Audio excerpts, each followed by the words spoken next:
Waste sinter Telangana. हमारे बीच में गर्मी में उपस्थित हमारे संगठन के प्रदेश कांग्रेस कमेटी के सम्मानित अध्यक्ष हमारे उप मुख्यमंत्री जी हमारे बीच में उपस्थित, वो सब लोग जिनका नाम मुझसे पहले बोलते हुए सारे वक्ताओं ने लिया है, सभी सम्मानित नेतागण, और जिन जिन के नाम उन सबसे छूट गए वो भी हमारे सब सम्मानित कार्यकर्ता बंधु, मैं आप सबको बहुत बहुत धन्यवाद करती हूँ। जिंदाबाद और जय जगत।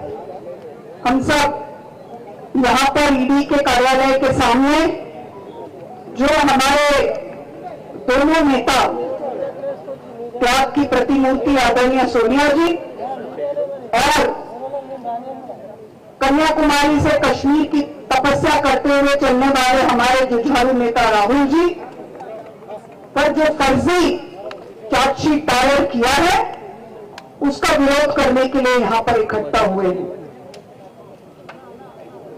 थोड़ा सा हमको ये समझना चाहिए कि आखिर चार्जशीट तक ये बात कैसे पहुंची। जब पार्लियामेंट में खड़े होकर नेता प्रतिपक्ष माननीय राहुल जी ने कहा और माननीय प्रधानमंत्री जी के आंख से आंख मिलाकर कहा कि अब हम आपको गुजरात में चुनौती देने के लिए आ रहे हैं, उसके बाद आदरणीय राहुल जी ने गुजरात के हमारे तमाम कार्यकर्ता बंधुओं से जाकर बातचीत की, पूरे 2 दिन का समय उनके साथ बिताया और हमारे माननीय कांग्रेस अध्यक्ष सम्मानित खारगे जी ने उनके नेतृत्व में 2 दिवसीय कांग्रेस कार्य समिति की बैठक और एआईसीसी का महाअधिवेशन वहां पर हुआ। उस अधिवेशन के बाद जैसे ही उसमें हमारे पार्टी के बलराम नायक जी भी शामिल हैं, वंशी जी भी शामिल हैं तेलंगाना से, मुझे भी उसमें एक जिले में काम करने का सौभाग्य मिला है। उसकी जब कार्यशाला अहमदाबाद में हो रही थी उस दिन चार्जशीट दायर किया गया। ये अपने आप में समझने की बात है, क्या करने की कोशिश हो रही है, किस चीज के बारे में नकली चार्जशीट दायर किया गया है। एक तरफ पूरे देश में आज जो हम देखते हैं जितनी भी संस्थाएं हैं सब पर एक तरह की विचारधारा का कब्जा है। माननीय प्रधानमंत्री जी विदेशों में अलग अलग मुल्कों में उनको जाने का बहुत शौक है और वो बहुत जाते हैं, वो अपने शौक जरूर पूरे करें, क्योंकि हो सकता है कि 29 के बाद उनके ये शौक पूरे न हो पाए। लेकिन पहली बार ऐसा हो रहा है कि जिन जिन मुल्कों में वो जाते हैं उनमें उनके जाने के बाद उनके जो सबसे अजीज उद्योगपति दोस्त हैं उनको ठेके मिलते हैं। चाहे वो कोई भी मुल्क हो, वहां उनके सबसे अजीज उद्योगपति दोस्तों को ठेके मिलते हैं, जमीन सस्ती में मिलती है, उनको खदानें मिलती है और उनको वहां पर उद्योग लगाने की रियायत मिलती है। इसके पहले ऐसा कभी नहीं हुआ। हमारे देश के पहले प्रधानमंत्री दुनिया भर में आजादी का संघर्ष करने वाले छोटे छोटे मुल्कों के नेतृत्व करते थे, वहां जाते थे, उस वक्त की दोनों महाशक्तियों को ललकारते थे, लेकिन कभी अपने मित्रों के लिए, अपने दोस्तों के लिए कोई लाभ का सौदा करने के लिए नहीं जाते थे। आज हमारे मुल्क में ये कैसी परिस्थिति है, सोचकर बहुत डर लगता है।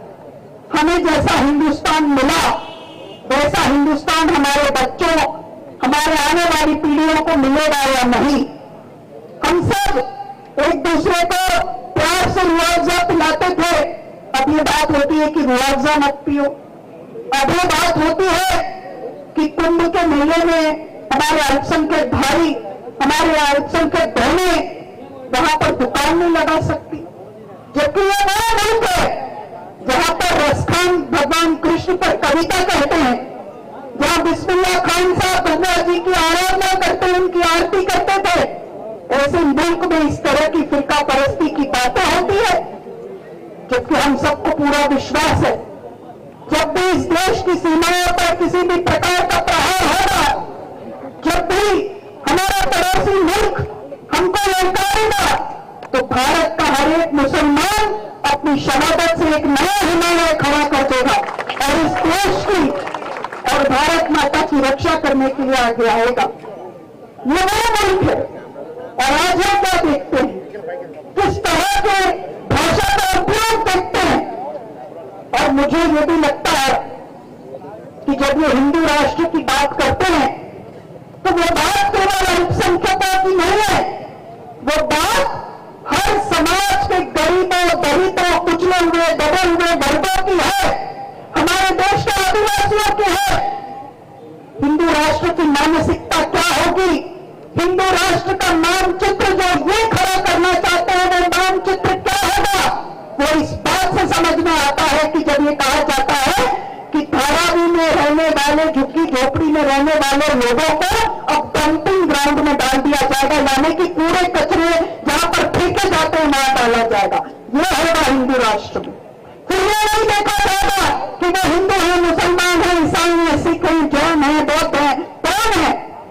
जो भी गरीब होगा उसका मुस्तकबिल यह होगा कि वो कचरे के दान में फेंक दिया जाएगा। ये इनका हिंदू राष्ट्र है, ये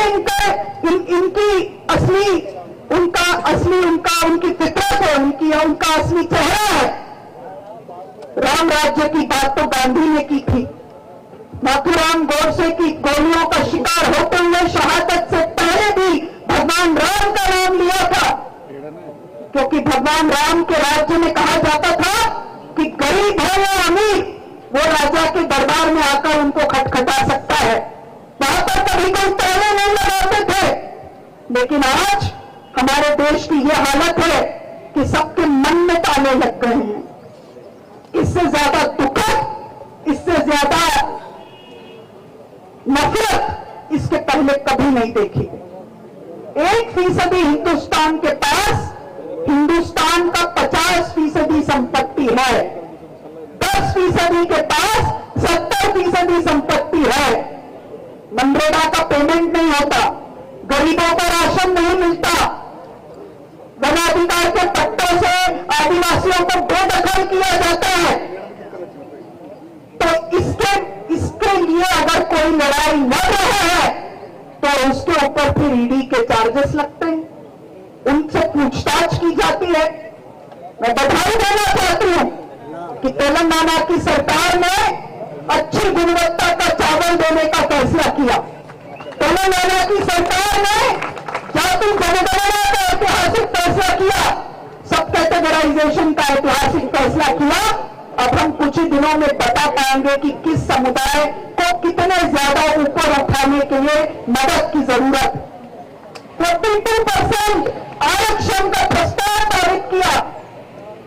सवाल यह है कि हमारे नेता ये पूछने लगे हैं कि हमारे देश में सामाजिक तौर पर जो पिछड़े हैं उनकी आज आर्थिक हालात क्या है, उनको राजनीतिक तौर पर कितना महत्व मिला है, और वो महत्व दिलाने का काम कांग्रेस पार्टी कर रही है। दबे कुचले लोगों की आवाज बनने का काम राहुल गांधी कर रहे हैं। तो आज जितने भी सरकारी संस्थाएं हैं उनका दुरुपयोग हम खुलेआम देखते हैं, चाहे ईडी हो, चाहे सीबीआई हो, चाहे राष्ट्रीयकृत बैंक हो, चाहे चुनाव आयोग हो, सारे के सारे संस्थाएं आज उनके कब्जे में हैं और पूरे राज्य और राज्य के सारे तंत्र का इस्तेमाल वो सब जगह करते हैं। मुझे पता है जो तेलंगाना की सरकार है, एक तरफ केंद्र के सौतेलेपन का सामना उसको करना पड़ता है, क्योंकि जहां जहां पर भी कांग्रेस की और विपक्ष की इंडिया अलायंस की सरकार है वहां पर केंद्र की सरकार कोई मदद नहीं करती। दूसरी तरफ जिस तरह से तेजी के साथ फिरका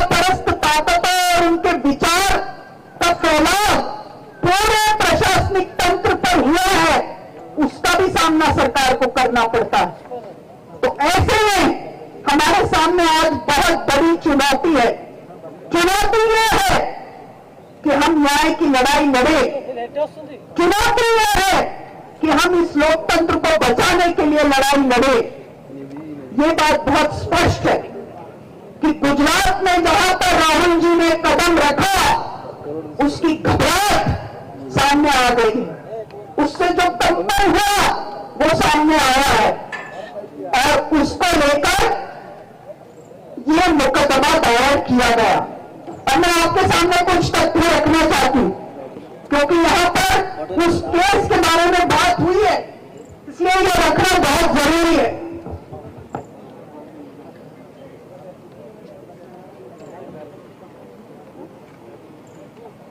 पूरी दुनिया में कंपनी लॉ के अंतर्गत जो भी कानून बने हैं, उसमें से ये तय बात है कि जब कोई एक कंपनी नहीं चलती, बंद होने की कगार पर पहुंचती है, तो एक दूसरी कंपनी बनाकर इसके रूम को उसमें स्थानांतरित किया जा सकता है।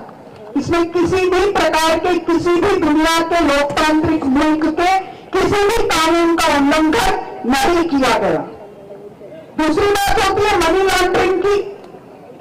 तो जब कोई पैसे का आदान प्रदान ही नहीं हुआ, तो लॉन्ड्रिंग का मामला कहां से आ गया? जब वो कंपनी प्रॉफिट की कंपनी नहीं है, जब उसमें किसी भी प्रकार के आदान प्रदान को प्रतिबंधित किया गया है, तो उसमें मनी लॉन्ड्रिंग का या फर्जी पैसे के लेन देन का मामला कहां से आता है? सबसे ज्यादा फर्जी लेन देन का मामला तो पीएम केयर फंड में हुआ, उसकी बात आज तक कभी ये होती नहीं है। सबसे ज्यादा तो इलेक्टोरल बॉन्ड का लाभ भारतीय जनता पार्टी ने उठाया, उसके बारे में तो कहीं पर भी कोई बात नहीं होती है। तो ये जब सवाल खड़े किए गए, तब ईडी के चार्जशीट का मामला आया। इसके पहले जब भी दिल्ली में इस तरह के प्रकरण की बात आई, हजारों की संख्या में कांग्रेस के कार्यकर्ताओं ने आगे बढ़कर गिरफ्तारियां दी हैं। एक बार का मुझे याद है कि मैं और मेरे साथ बहुत सारी महिलाएं एक बस में लेकर जाए गए।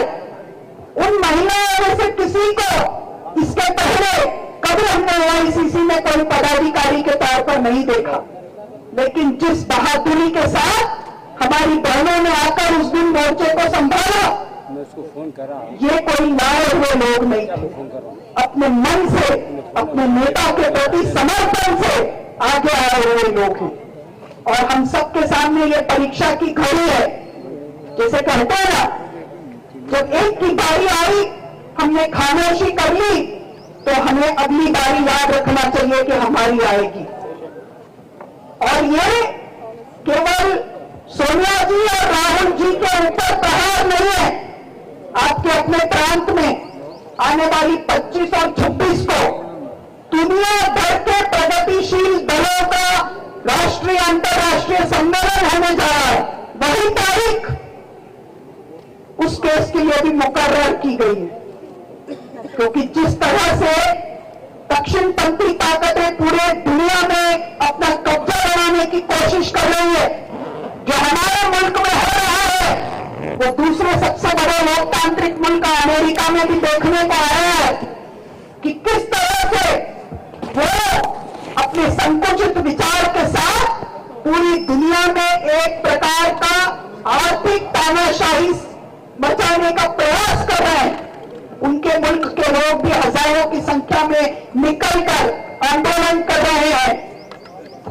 ऐसा इसके पहले कई साल पहले भी हुआ, और उस वक्त भी 70 के दशक में वो इंदिरा जी ही थी जिन्होंने इस परिस्थिति का सामना किया, और आज पुनः वैसा ही मौका आया है। माननीय प्रधानमंत्री जी जो बहुत मन की बात करते हैं, उन्होंने एक शब्द अपने दोस्त ट्रंप के इस नए रुकावट के बारे में नहीं व्यक्त किया, एक शब्द नहीं कहा। उनके लिए तो उन्होंने बहुत बड़ी रैली निकाली थी गुजरात में, बोलना चाहिए था, लेकिन वो नहीं बोल पाए। वो उसी समय वहीं पर थे, लेकिन बोल नहीं पाए। क्योंकि बोलने की हिम्मत उनमें नहीं है। बोलने की हिम्मत अगर किसी में है तो उस विरासत में है जिसने अमेरिका को चुनौती देते हुए बांग्लादेश की आजादी की लड़ाई लड़ी थी। ऐसी वीरांगना का जो लेगेसी और जो विरासत कांग्रेस पार्टी के पास में है, उसको लेकर आगे बढ़ने का ये मौका है।